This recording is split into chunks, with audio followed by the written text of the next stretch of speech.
पप्पू यादव जी बोल दिए तो वही बात नहीं है। सीबीआई भी जांच करेगी, निश्चित रूप में करेगी। जैसा हमको मालूम कि बिहार सरकार सोच समझ करके बहुत कठोर से कठोर कार्रवाई करने की स्थिति में है, करेगी। बिहार सरकार चुप बैठी नहीं है।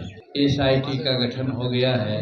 जहाँ जहाँ संपर्क उस बच्ची का था वहाँ वहाँ सब लोग जा रहे हैं, देख रहे हैं। आज तक न किसी को उन्होंने बचाया है और न किसी को फंसाया है। कानून अपना काम करने का काम कर रहा है। पटना नीट हॉस्टल मामले को लेकर बवाल थमने का नाम नहीं ले रहा है। एक और एसआईटी लगातार जांच कर रही है और जांच करने के बाद बेसिक रिपोर्ट डीजीपी को सौंप दिया है। हालांकि इसके बाद भी अब आगे तमाम जो काम है वह पुलिस लगातार कर रही है। हालांकि इस बीच अब जीतन राम मांझी जो केंद्रीय मंत्री हैं उनका भी बयान सामने आया है।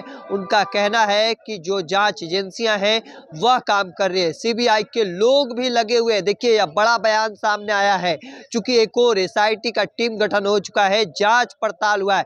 चूंकि पिछले दिनों आपने देखा पटना नीट हॉस्टल मामले को लेकर किस तरीके से पटना में बवाल देखने को मिला था और इसको लेकर न केवल राजधानी पटना से लेकर पूरे बिहार में इस बात को लेकर बवाल मचा है। देखिए हॉस्टल कांड जिस तरीके से सामने क्या कुछ कह रहे हैं जीतन राम मांझी, पहले उनके पूरे बयानों को सुनिए। छात्रा मामले में पप्पू यादव ने कहा है कि इसमें कहीं न कहीं किसी मंत्री के बेटे का हाथ है और कई तरह के सवाल खड़े हो रहे हैं सर, और ये बहुत बड़ा मामला बनता जा रहा है।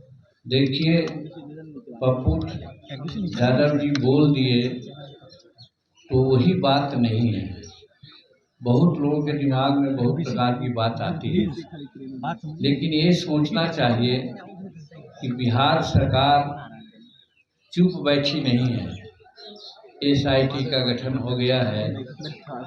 जहाँ जहाँ संपर्क उस बच्ची का था वहाँ वहाँ सब लोग जा रहे हैं, देख रहे हैं। और एकाएक अगर कोई निर्णय ले लिया जाए और गलत निर्णय हो जाएगा उसकी भी प्रतिक्रिया होगी। इसलिए निर्णय ठोस आधार पर लिया जाए ताकि कोई किसी प्रकार का उंगली न उठावे। इसलिए हम यही कहते हैं कि बिहार सरकार सोच समझ करके बहुत कठोर से कठोर कार्रवाई करने की स्थिति में है, करेगी, जिसकी जांच हो रही है। इसलिए बहुत लोग कैंडल मार्च किए, बहुत लोग प्रोसेसन किए, वही उस बच्ची का या महिला धन का सोचने वाले नहीं हैं। बिहार सरकार के नीतीश कुमार जी संवेदनशील हैं, वो सोच रहे हैं। आज तक न किसी को उन्होंने बचाया है और न किसी को फंसाया है। कानून अपना काम करने का काम कर रहा है और करेगा। सर कहा जा रहा है कि रुपेश हत्याकांड की तरह इस मामले को भी लिपापोती कर दिया जाएगा। एम्स के डॉक्टर कह रहे हैं कि हमें कई दस्तावेज नहीं मिले हैं और एसआईटी के द्वारा नहीं दिया गया और एसआईटी पर सवाल खड़े हुए हैं कि सबूतों को मिटाया जा रहा है।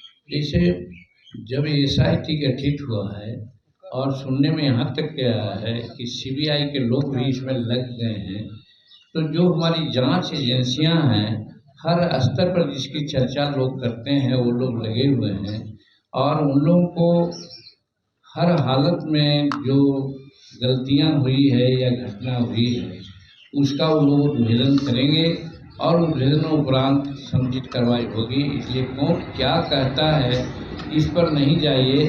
सरकार अगर कोई इसमें हस्तक्षेप करके लिपापोती की बात करना चाहती तो आप कर सकते हैं।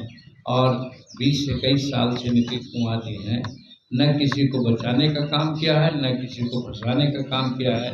इसलिए बिहार के जनता को विश्वास करना चाहिए कि आखिर इस कांड में भी न्याय मिलेगा। सीबीआई की बात की है तो सीबीआई भी इसमें जांच कर रही है क्या? सीबीआई की जांच तो अब तक नहीं है, सामने बात है, प्रक्रियाधीन है। वो लोग एकाएक अपना काम नहीं करते हैं, बहुत तरह का कार्रवाई की बात करते हैं। वो सब कार्रवाई संपन्न करने के बाद अपना वो काम शुरू। सीबीआई भी जांच करेगी, निश्चित रूप में करेगी जैसा हमको मालूम। निशांत कुमार की चर्चा हो रही है, जदयू में बड़ा जोर शोर से चर्चा चल रहा है कि नीतीश जी के बेटे को अब सक्रिय राजनीति में लाने का प्रयास किया जा रहा है। बिहार में या भारत में कोई भी नागरिक राजनीति में आने की बात अगर करता है तो स्वागत की बात आती है, आ सकता है, उसका अधिकार है। और नीतीश कुमार का बच्चा निशांत जी हैं, करीब करीब राजनीति में प्रायः सभी के बच्चे और बच्चियां राजनीति में आते हैं, काम करते हैं, तो अगर निशान नीतीश कुमार जी के बच्चा हैं और राजनीति में उनके अभिरुचि है, वो आते हैं, तो इसमें गलत क्या है? स्वागत करना चाहिए और हम समझते हैं कि निश्चित रूप में वो अच्छा काम करेंगे। सर चलिए अब हो गया, अब कार्यक्रम चलने दीजिए। सर कयास लगाए जा रहे हैं कि तेजस्वी यादव अरे हो गया भाई, हमको भी करने जा दीजिए। सकती है सर। अब उनकी अंदरूनी मामला है, अंदरूनी मामला में किसी पार्टी के बारे में हम लोग हेतु मंत्रभूत की बात क्यों करेंगे? जो आएगा सामने देखा जाएगा। चलिए ठीक है, धन्यवाद। बड़ा बयान जो है वह सामने आया है जीतन राम जी का, और उन्होंने साफ तौर पर कहा कि अब इसमें सीबीआई के लोग भी लग चुके हैं। यह बड़ा बयान सामने आ चुके हैं। एसआईटी तो अपना जांच कर ही रही है, साथ साथ इस बीच यह बड़ा बयान सामने है। अब आगे देखना होगा कि आगे की तस्वीर क्या कुछ निकल कर सामने आती है। तब तक के तमाम अपडेट को देखते रहने के लिए द इंडिया टॉप देखते रहे। धन्यवाद।